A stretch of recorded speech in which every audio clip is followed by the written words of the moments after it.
Hello, conscious investor, and welcome back. I'm your host, Julie Hawley. For over 4 years, I've paired my background in real estate investing, education, and coaching to create powerful content for you each week. This podcast is where we take a holistic approach to investing by focusing on 3 ingredients to a life of personal freedom: health, mindset, and wealth.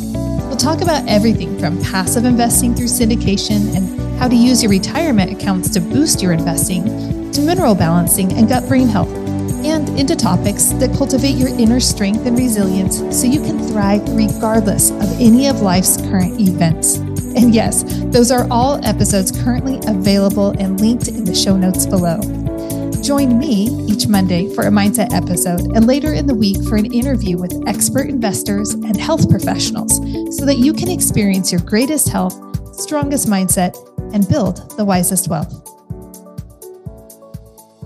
Welcome back, or welcome to the Conscious Investor Podcast. I'm so happy to spend this Monday with you, Conscious Investor. I like these days where we can just have these conversations and it's you and I. I love Thursdays when we have guests on the show, but there's something special about these episodes. And you often let me know this when you leave comments and such and over on Apple Podcasts. And I just want you to know, absolutely fills my heart. And based off of last week's episode, just to follow up, it is so encouraging to me. And I need your encouragement. I'm not going to lie, Conscious Investor. I love knowing that the podcast is serving you, that it's supporting you, and that it's sparking great conversations in your life. So don't be a stranger. It's free. It's a free way to support the show. But if you're a first-time listener, I'm not asking you to leave a rating and review yet. Let's give it some time. I want to thank Teddy. He left a rating and review, and he says, amazing podcast, 5 stars. Highly recommend, great content, honest communication, 10 out of 10. Teddy, I'm grateful for you. And I'm also grateful that you are a future guest, that we've already recorded a podcast episode, and I cannot wait to release that to the Conscious Investor. You are going to love the conversation. I am fully certain of that, Conscious Investor. Right now, we want to talk about success. Woo. What is success? That really is what this is. And I don't have very many rants, but today, can we all just give me permission to have a little rant? Notice if you're watching over on YouTube, I am smiling. So it's kind of funny to say that I'm going to have a rant and yet I'm smiling. And I don't know if that's some internal passive aggressive coping mechanism of some sort, but here's the reality. Recently, I've been thinking a lot about success and what success looks like. And the reason I've been thinking about this is there are multiple facets as to why I've been thinking about success so much. I've been thinking about success because, as I've mentioned in some past mindset episodes, I've seen some marriages dissolve after decades. And it just kind of leaves you wondering. I've seen people that have a massive net worth, but they seem to have an insatiable appetite for more money. And I see people struggling because they just want to get to the next rung, because for them, that is success. And I think that we're overdue on this conversation as to what is success.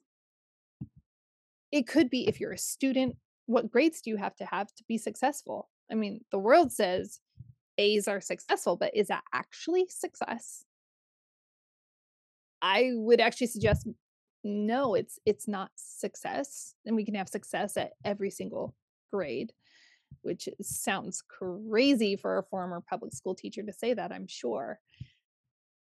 But ultimately, I'm going to say that this conversation was sparked because I am blessed and privileged to be around a lot of people.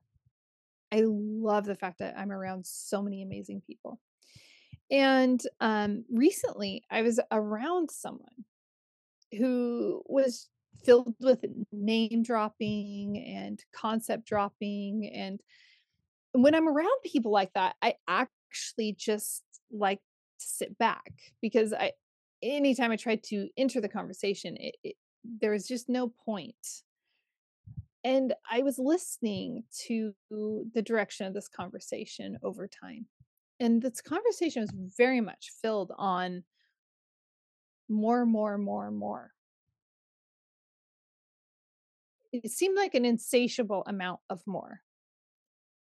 And I ended up asking this person at one point. We were in a group, and I wanted to be mindful. I am a challenger. And if we've met in person, I will ask tough, real, honest questions.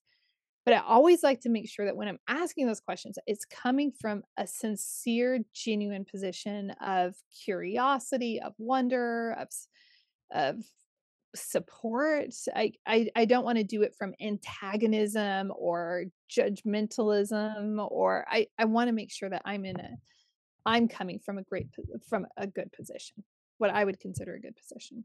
And I had to wait a little bit before I actually responded to this person. But at some point, the conversation was just going on for hours. And it was very focused on other people and money and these things. And I actually asked, I said, "Hey, so what is success? Like, where is the end? Is there a finish line? Like, what is your concept of success? We're going to run ourselves ragged for FOPO, fear of people's opinions. Thank you, Michael Gervais, for that acronym. I love it. And if you haven't read First Rule of Mastery, please pick up a copy. It's an amazing book. We have to think about, why are we actually going for this? And in our conversations, why are we trying to posture? Why are we trying to flex? What is it we have to prove?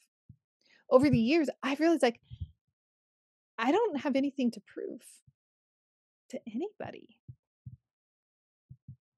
I get to live a very quiet life. I mean, I know, not quiet compared to some people's standards, but I find myself postured. For me, my faith is central to my life. And so for me, I can just simply say, like, am I aligned with vertical alignment with the sovereign? If I am, I feel like I'm succeeding. I feel like I'm winning. So my faith is central, because I was thinking about, well, how would I define success? And I actually suggested this. I said, well, success for me isn't measured by dollars and cents. Dollars and cents come and go. But at some point, we're all going to be dead. We're going to be gone. We're going to be relocated. And at that point, none of this stuff matters.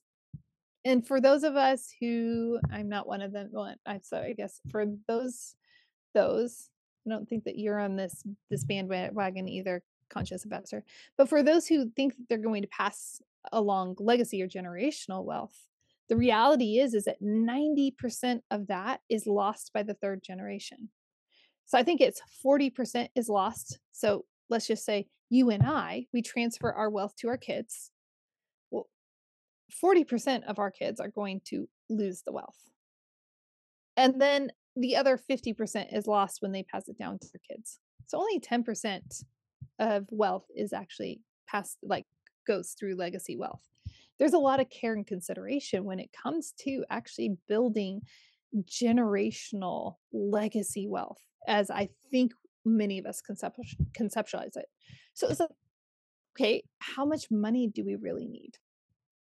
Is that the end all? Is that how we're going to measure success? For me, that's not my measurement for success. I am looking at my alignment with my faith. I look at my marriage. I've obviously brought that up many times on the podcast, especially recently, about, marriages dissolving, and there's no judgment or criticism in that.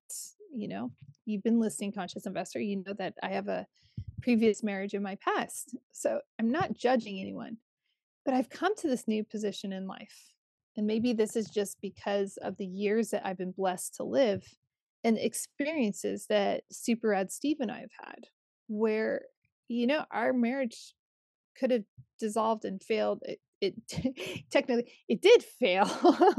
It did fail, but we stuck it out. We stuck together. And there's a blessing and a reward that we've gained from that. And I can see that now. It's almost like doing the reps. It's like just putting in that time and standing strong for each other. And we're at such a really neat spot now in life. We're positioned so well. I think about what does that look like when we are 60, 70, 80, 90, like however many years we're blessed to live together and share this life together. What would that look like? So for me, success is, am I building him up? Am I supporting him? Am I helping him? I don't always do a great job of that. I can be a naggy wife. I can do all of those things. Like we're all growing and learning. So I just want to be clear. I'm not coming from this like, well, I've got this whole thing figured out. No, I haven't. But that's kind of part of the fun is I don't have it all figured out, but I'm trying to figure it out and he's trying to figure it out. And together we're building this thing called life. So for me, I started looking at what is it that I value and how do I define success?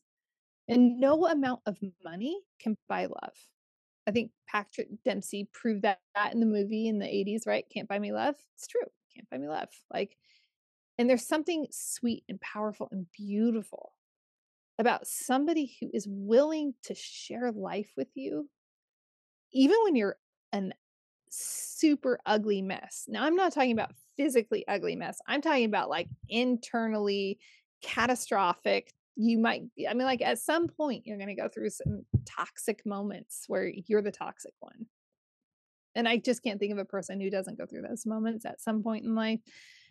And so it's like to know that somebody loves you enough to stick with you, to not let you go, to hold on to you, and that you in turn do the same feels extremely successful to me. Very, very successful. And in fact, one of the reasons I'm probably inclined to find all of this especially valuable is because Super Red Steve and I recently celebrated our 18th wedding anniversary. And that's 2 decades together total in a committed relationship. And really, truly, that type of love, that love that weaves life together, it's really been taking my breath away as I've reflected on that. It's a beautiful gift. And I also think, just on a side note for a moment, conscious investor, is that sometimes we think, well, the grass is greener on the other side, or, you just wait a few years, you're going to have an entirely new person in front of you. And isn't that funny? When Super Ed Steve and I were first dating, we made a commitment. We wanted to be dynamic people, not static people. We wanted to be people that were growing and developing and in over years, over our lifetime, instead of just simply being, this is who I am, this is who you married, get over it, that type of thing. And for the most part, we have been very, very dynamic people, which means that we've both been married to different people over the years. I'm not talking about different people. I'm talking about I'm not the same person that he married when we got married in our 20s. And he is not the same person that he was when we got married in our 20s. We've grown, we've evolved, we've expanded. And it's such a beautiful thing when you can go through those growth spurts with people. Now, we suffer through that with our kids, right? Because we love our kids no matter what. But when we choose that, when we choose to suffer for our spouse, for our significant other, it's an entirely different type of love. It's crazy the unconditional love we can have for our kids. It's massive. I don't think that most kids really understand that. And yet we oftentimes don't apply that same love towards our spouses. To me, that feels like success. It feels like success when your faith is intact, when you have a marriage that is moving and dynamic. It's its own life. It has its own heartbeat. It's pretty rad. It feels pretty successful when you cannot erupt at your kids. Still trying to figure that one out. I'm just being honest. But having a family and having that family time and setting time aside to be as a family, whatever that looks like. I'm not one to want to sit around and watch TV, but I like hanging out with my family and I like laughing with them. So, yeah, I'm going to do that. It feels successful when I apply myself to learning and growing within my business. And I have the success that comes with that. And that might look like a monetary reward. It might look like I just connected two people and they're going to go do something powerful in the world. It might look like a lot of different things. But really, at the end of the day, money's just money. And it's really fun. Having money is really fun. And it opens a lot of doors of opportunity. And it's a powerful tool. So I'm not dismissing that at all. And I'm not dismissing going out and having fun with people that you don't really know. But that's really at the lowest end of the totem pole for me when it comes to success. I think it's really important. We're going to find ourselves empty if we're short-sighted on this. And if we don't contemplate what our first principles are for success, like what would that look like? And have you thought about that, conscious investor? Have you thought about what success actually means to you? Have you developed, this is my protocol, this is my hierarchy, like Maslow's hierarchy of needs? Well, what's your hierarchy of success? What does that look like? I'd love to know what yours is. And guess what? It could be very different than mine. And the cool thing about this is that we're not graded on it. We all have the opportunity and the blessing and gift of the life that we've been created to lead. And so you might have some of yours in different orders. You might not have all the same things. I'd be really curious to learn what your success hierarchy of needs would look like, or your success hierarchy. It'd be very interesting. And we could learn a lot from each other if we had that type of conversation, don't you think? So I'd love for you to reach on out and let me know, what does success look like to you? If you had to choose like top 5 areas where this is what success is, this is how I define success. If these areas in my life looked like XYZ, if I had it together in these areas, what would it look like? I was I think it's Bronnie, shoot. She wrote The Regrets, the Regrets of the Dying. I think I'm butchering the title right now. But I highly recommend that you look into that, conscious investor, because she goes through things that she did not hear people say as they were passing away. She was a hospice nurse. So look into that as you are evaluating what is coming up on your success. And actually, I'm going to do you a solid, and I'm going to read the top 5 off. Top 5 regrets of the dying. 1, I wish I had the courage to live a life. Isn't that crazy? To live a life. 2, I wish I hadn't worked so hard. 3, I wish I had the courage to express my feelings. 4, I wish I had stayed in touch with my friends. And 5, I wish I had let myself be happier. Let this sink in. Really powerful.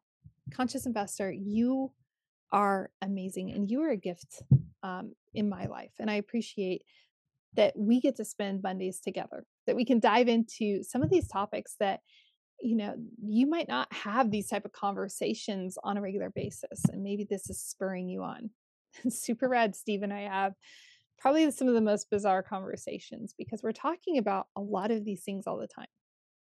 Sometimes I wish that we could just have a camera just recording our conversations because they get very, very interesting. If you don't have someone like that you can talk to, connect up with me on social media. I love connecting with you, conscious investor. And these types of conversations are important to have, and they'll be a blessing in your life and to the world around you. If you haven't already shared the episode or a episode, this one, another one, whatever it is, it's free. It's a powerful way that you can support the efforts of the conscious investor. I appreciate you so much, conscious investor.